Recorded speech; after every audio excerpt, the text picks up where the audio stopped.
And we are back. Episode 2 of Season 3 of To The Points. And Zoom, it's football season, and man, is it football season, because this week had everything, right? You had a 17-point comeback, a 14-point comeback, a dude getting arrested on the way to the stadium, prime time, sizzling matchups. This was fun. Yes, I mean, it was so much fun. I mean, started off with, the Chiefs, obviously, and then it went to Brazil, and then Sunday, fun day, full with football. I mean, football is back, and this is the best time of the year. Yeah, I mentioned that it was a funky week 1. I didn't even scratch the surface of the fact that the NFL played a Friday game in Brazil. There were contracts handed out left and right. It was a super fun week 1, a Bears comeback win against the Titans.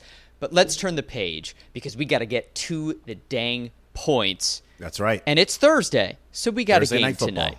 It's the Bills at the Dolphins. And get this, 4 in a row victories for the Bills against the Dolphins, including 11 wins in their last 12 games. Josh Allen has owned the Miami Dolphins. So will that trend continue down in Miami tonight? Let's start, though, with the Dolphins, with Tua, Tyreek Hill, and that motor of an offense. Zoom, what's your read?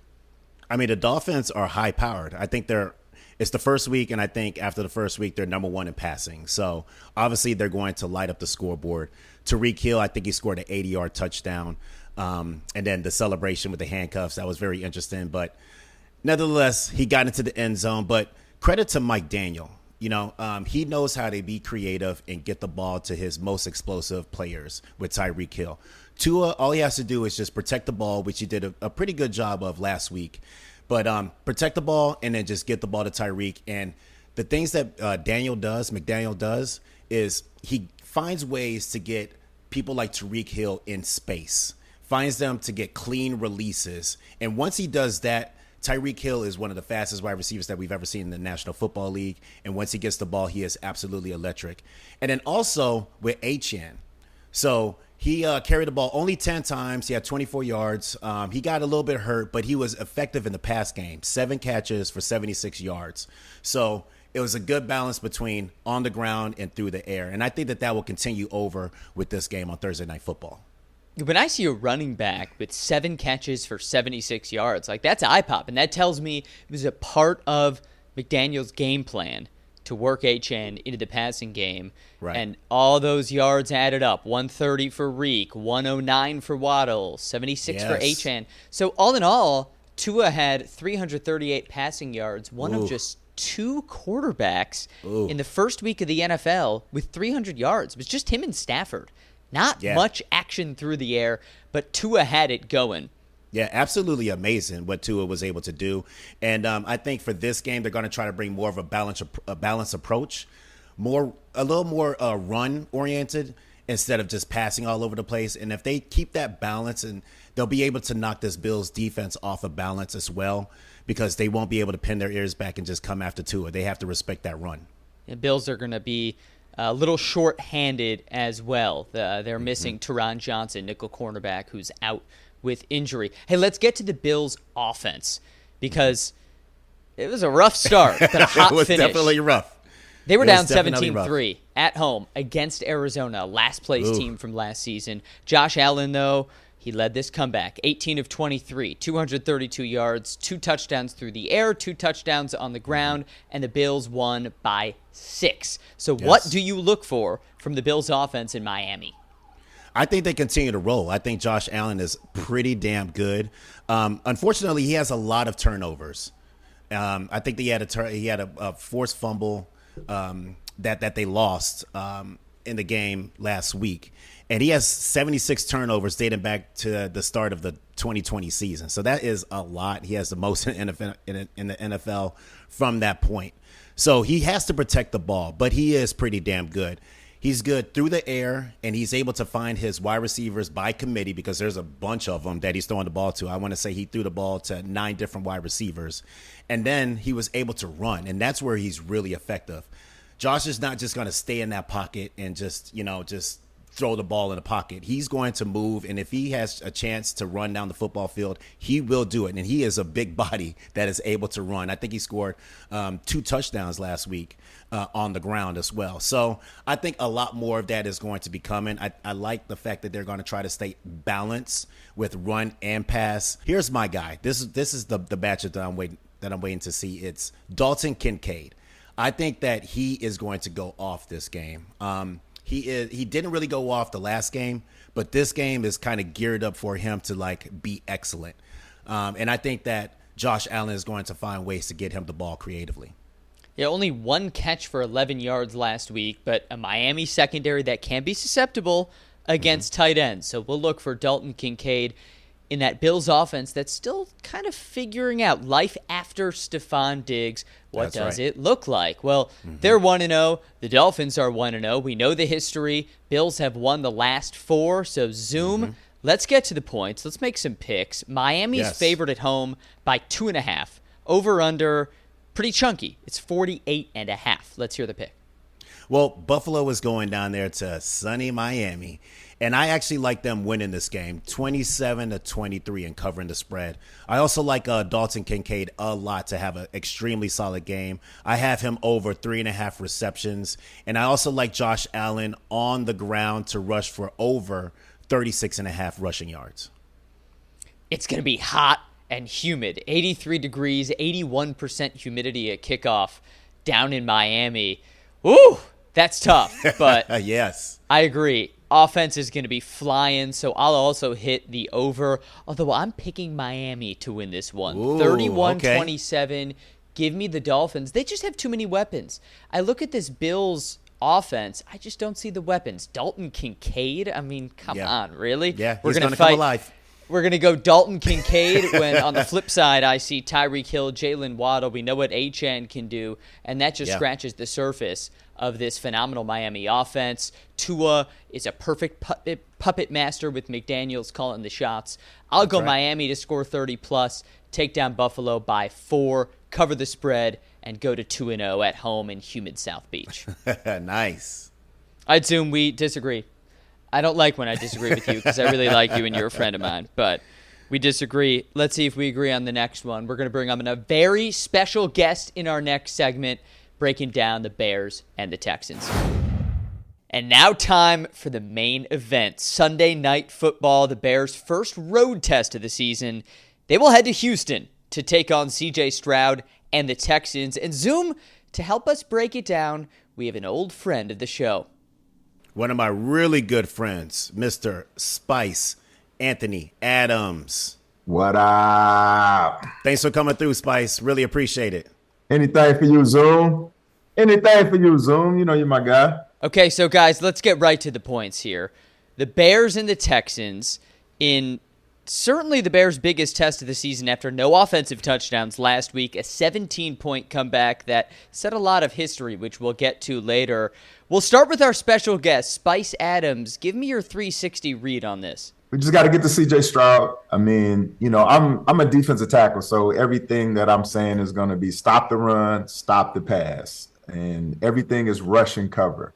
When you can get into a quarterback's face, you can pressure him, you can sack him, you can sack fumble, you can disrupt his time, and then the corners can just break on everything, and then you have that trust. So if they could find a way to get to him early, make him force passes, then I think we can be successful defensively. Spice, you know what? I definitely agree with you on that. They have Joe Mixon. Last game, he had 159 yards, a touchdown off of 30 attempts. So obviously they're trying to establish the run. Let's make no ifs, ands, or buts about it. They do have an incredible receiving core. They have Nico Collins, who is a baller. Stephon Diggs, obviously Tank Dell. But Joe Mixon is going to be the guy. I think that they're going to try to get him the ball early and often and try to make it as very uncomfortable for the Chicago Bears to try to stop that run. And I don't think that they're going to pass the ball as much as they've done before, even though they're really elite at doing that. I just think that they're going to try to smash mouth and just run the ball right down the Chicago Bears. I hope so. We built for that. I hope so. The Billings, let's go, baby. Let's go. It's going to be up to that defense to try to stop him. And I think that they will. I think that it's going to be a nice little battle. I don't think Mixon will have 159 rushing yards. I think he's going to come in just under that. But they're going to be tested. I mean, this defense had to step up last week, and they did step up tremendously. So we're going to see what they do against a top contender with the Texans, because the Texans are no joke.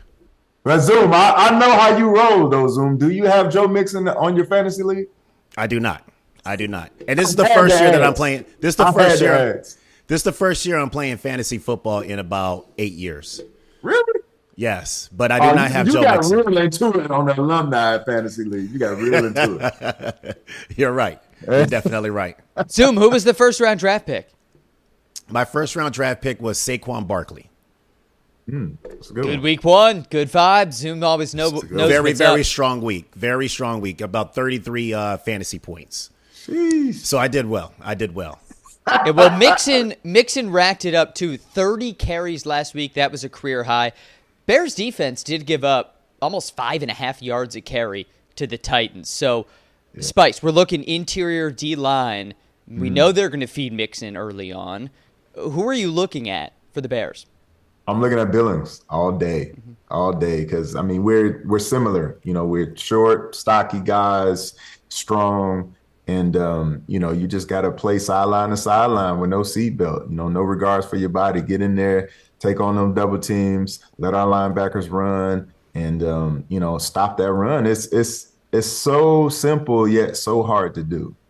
And if you're able to, at least stop that run and stop that momentum, then it just opens everything up, and then guys can just peel their ears back and just go. Then you can have Montez Sweat coming off that edge and, force C.J. Stroud to do some things that he don't want to do, because, guys going to be chasing him all afternoon. So you keep guys fresh, you keep guys in there that could, get in his face, get their hands up. And I've been on the field with these guys, and I'm 5'11.8. That's official combine records. But across the whole line, these guys is 6'4", 6'5", and there's some giants in there like Davis and Pickens. So I think if those guys can get in there and just hog the lanes, man, it could be we could be real successful against the pass rush. But we got to stop the run for sure.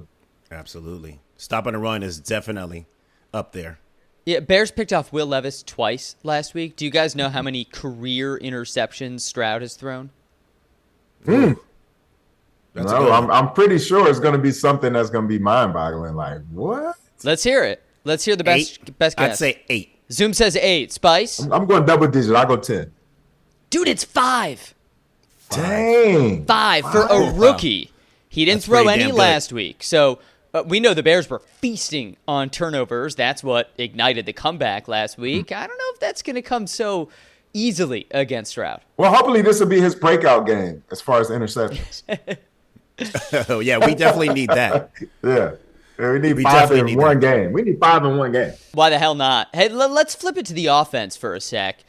Zoom, we talked a lot about Caleb on last week's show. Obviously, he's been the story of the offseason for the Bears. What was up last week? I tell you what, it was an introduction of welcome to the NFL for Caleb Williams. 93 yards, 0 touchdowns, 0 interceptions. Definitely not impactful for the game. But he's young. He's a rookie. He's going to make some mistakes. He's learning the system. There's a lot of things that's happening to him. And he's in the line of fire as well. So it's going to be really up to Shane Waldron, the Bears offensive coordinator, to actually put him in really good situations to make plays. Look, we know that he has playmakers all over the place. He looks left and he looks right, and all he has to do is just dump the ball off to those guys, and they'll get spinning. But it's going to be up to Shane Waldron to be a little more creative and getting the right people, getting players in the right situations to make plays. And not necessarily so much Caleb Williams. Obviously, 93 yards. We expected a lot from this offense, but it's game number 1. We got to settle in. We got to relax. He's going to make some mistakes. And we just kind of have to trust the system and trust that he's going to make the right plays. And he's going to be up against a mean Texas defense. You know what I'm saying? Like, it doesn't get any easier. So Caleb, I think that they have to simplify it. I think that they have to rush the ball with DeAndre Swift or throw multiple passes to DeAndre Swift and try to find some type of a rhythm. That's the number one thing that I think that he was missing was a rhythm. He didn't really get established with throwing the ball, even if it's like hitting Cole Kmet over the middle of the football field. Do that a few times, hit some slants, hit some 3-step drops, things like that. Like I said, it's going to be up to Shane Waldron to put this unit together so that they can be cohesive and be productive and hopefully not put too much pressure on Caleb Williams. He could have benefited from playing a lot more in preseason. Like, that's the time when you allow him to make all of his mistakes, and you want him to make his mistakes during game time situations. So that first game where he didn't play, he should have played. He should have played like 20 snaps or something like that. You had Khalil Herbert out there. This is year 4 for him. Why is he playing? Why? Like, he has nothing to prove. He's been out there 4 years. So if anything, they should have let him go out there, make the mistakes that you're going to make right now. So when the regular season hits, you can understand, like, okay, I can't throw this slant or I can't throw that because these DBs are very fast. So maybe I should try this. Maybe I should try that. This is the time when, well, preseason is the time when you're supposed to go out and make all those mistakes. And especially as a rookie quarterback, they're going to throw everything at you. They're going to throw the kitchen sink at you to see if you're ready, to see how you're going to respond to it. And but last week, you got to throw it out the window and just start over. Like, just it's the cycle of a snap.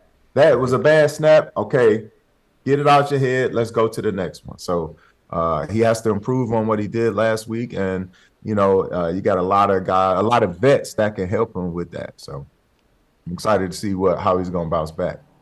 Yeah, definitely excited to see how he's going to bounce back after this. Even though he didn't play well, he still got the win, and that's what matters the most is the win.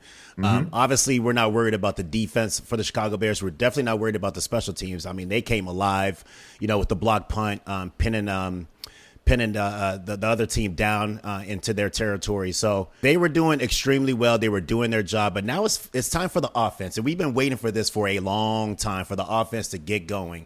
And it just seems like they haven't gotten going just yet.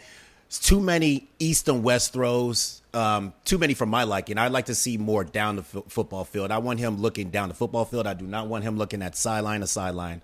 So we'll see what happens this weekend. It's a Sunday night game. It's going to be a really big game, a really big test down in Texas. The environment's going to be crazy. Let's see what the Bears do. I think they should do a lot more sprint outs, do a lot more boots, get him outside of the pocket. Like, when he's on a run, he is wicked, man. Yes. So I think they need to take advantage of the things that he's very good at. He had some throws on the run. I mean, even in a tough game, right? Like, he made some dimes on the run last week. Hey, there's no Rome Odunze this week, right? Sprained MCL. Grade 1, not too serious, but he won't be playing in Houston. How's that change things? I don't think that changes much. He's a rookie, so I don't expect him to play a bunch, but you still have Keenan Allen there. You still have Cole Kmet. You still have Swift. You still have DJ Moore. You still have a lot of the weapons to go ahead and get the ball and be productive and score some touchdowns. But with no Rome Odunze, it's unfortunate, the situation that he's going through right now, being a little injured. But, hey, heal up, and then we can't wait to get you back so that we can get you back in there and see if you can spin. Yeah, let's get creative, man. Let's put Swift and Herbert out there at the same time, man. 2 good backs. Let's create some mismatches and let's exploit them. Let's see what happens. And as promised by the name of our faithful podcast, it's time to get to the points. So let's make some picks now. The Bears and the Texans. The spread in Houston is Houston -6. Over-under is 45.5. Yes. Guest first. I want to hear from you, Spice. I'm biased. I'm a homer. You know what I mean? So I always think the Bears is gonna win, but I'm gonna say Bears go win by 3. That's what I'm saying. So I don't care about the little spreads or none of that stuff. The Bears winning by 3. That's what I'm saying. I think I'm going to be a little bit more realistic. The Texans are a polished team. I think the Bears will eventually get there, but they're not there right now. The Texans are rolling, and they are very dangerous at home. So I have them winning 24-17 and covering the spread. I also have C.J. Stroud under 255.5 passing yards, and I have Joe Mixon over 66.5 rushing yards. I guess that leaves one man to break the tie. We got to vote for Chicago, a vote for Houston, and against my heart, I have to trust my mind. I go Texans 27, Bears 23. There's just too much talent on this Houston side. I can't wait to replay this video. I'm sorry. I love the Bears. I love the Bears. I just don't think they're going to win on Sunday. We all love the Bears. I hope I'm wrong and the Bears win by 27. And I can't wait to show this video again. I cannot wait. Hey, we'll show it. We will absolutely show it. Yes, I promise. That's what we do at To The Points. Spice, I hope you're right. That. Me too. Okay. Hey, I'm going to hit you with a quick trivia question before you leave, because I'm with two legends of the Chicago Bears, two defenders of the Chicago Bears, and the Bears made some defensive history last week. So it was a 17-point comeback, no offensive touchdowns for the first time since the 2006 Monday night game in Arizona, coming back from down 23-3. All right? So on that night, first man to tell me the Bears' leading receiver wins a special prize. Ooh. Bernard Berrien. He was number 2. Dang! 31 yards. He was number 2. Who was it, Moose? He had 1 catch for 2 yards. 1 catch for 2 yards. Oh, it was J-Mac. J-Mac. Nope. Kevin Hester? Nope. Wow.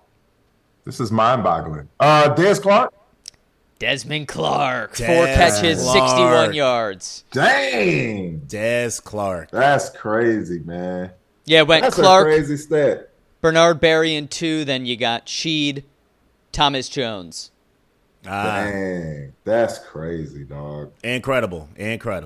All right, I stumped Zoom and Spice, so I can go home a happy man. Anyway, hey, Spice, thank you for joining us. Yeah, man, no problem.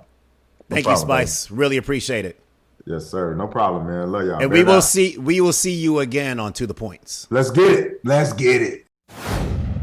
Spice Adams, I mean, he is the absolute man. He knows a lot about football. Obviously, entertainment and things like that, likes to laugh and giggle, but he knows his football, and I love him for that.